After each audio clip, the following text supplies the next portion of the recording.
Like, share, subscribe, but with that being said, let's get started into the video. We have another off-season video rumor, trade reaction, I guess. I don't know what I just said, but yeah, you get the point. We have another real-time reaction video, and I know this one is late, but I wanted to do it anyways, and I'm going to be uploading this like a couple of hours after the Jonas Valanciunas trade video I uploaded, so please check that out after you do with this one.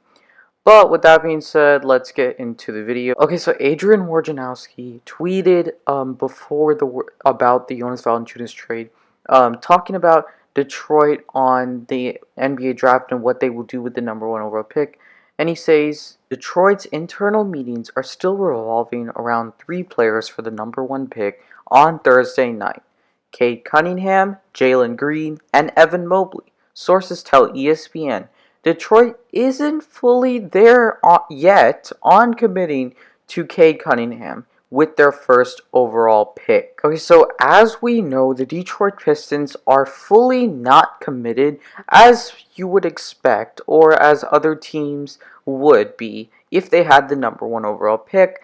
And, they have been kind of up and down between mostly Cade Cunningham, Jalen Green, and Evan Mobley. So this really isn't a surprise to me, but it is kind of interesting since there are possibilities that Detroit trades down and a certain team that comes out of nowhere and gives you Detroit a ton of assets which they can use as leverage because they have the #1 overall pick. Now, me personally, if I was Detroit, I would certainly take Cade Cunningham as he is clearly the best prospect going into this draft class. I think because Cade Cunningham has shown abilities to be, kind of a positionless guy, and he is able to do it all. He can play off ball, 3-point shot. Offensive wise, he's almost perfect, and defensively, yes, he's not the greatest, but because of his size,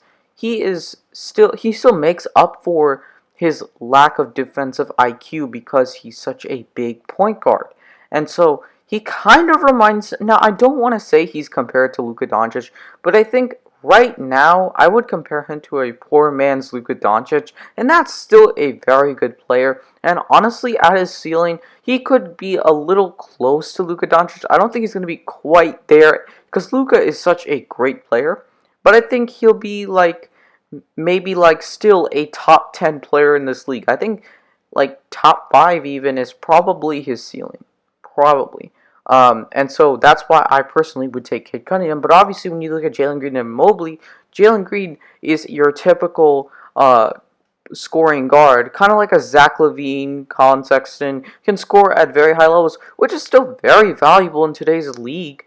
And so I think he definitely has the case for being the #1 overall pick. You look at Evan Mobley, compares to a Bam Adebayo. Why? Because his defensive versatility, his defensive IQ. He's such a big player, but very mobile.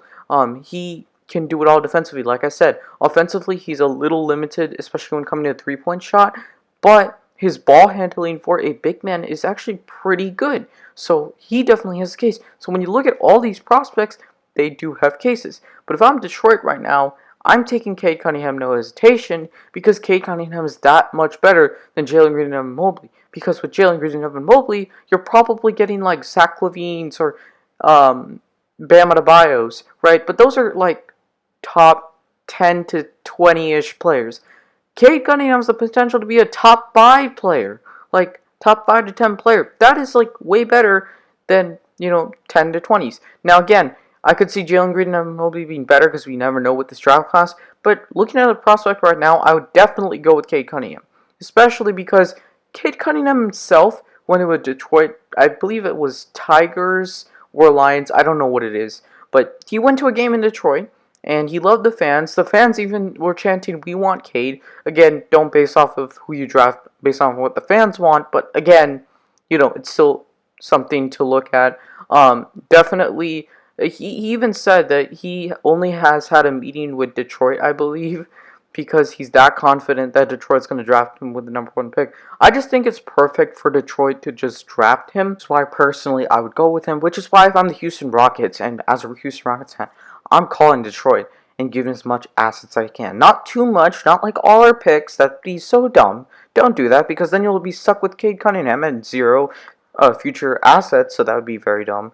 But, I still think they should uh, do as much as they can to try to trade for Cade Cunningham and take advantage of this situation. And hey, maybe for Detroit they like Jalen Green and Evan Mobley, but personally, Evan Mobley is just that different. I mean, Cade Cunningham, my bad. Cade Cunningham is just that different. So I really wouldn't take Jalen Green and Evan Mobley, but that's, again, your decision. But this makes the draft very, very interesting, because now we could see a random team, or even like a team like the Rockets or Cavs, just jump to number one, and Cade's no longer a Detroit Piston, which everyone, including myself, has put the foregone conclusion ever since Detroit won the draft lottery that Detroit is going to draft Cade Cunningham. So this gets very interesting. I'm very excited for the NBA offseason. Again, we'll be doing short reaction videos like this for the next coming days, especially till the NBA draft. But yeah, that's the end of this video. Rocket Hoops out. Peace.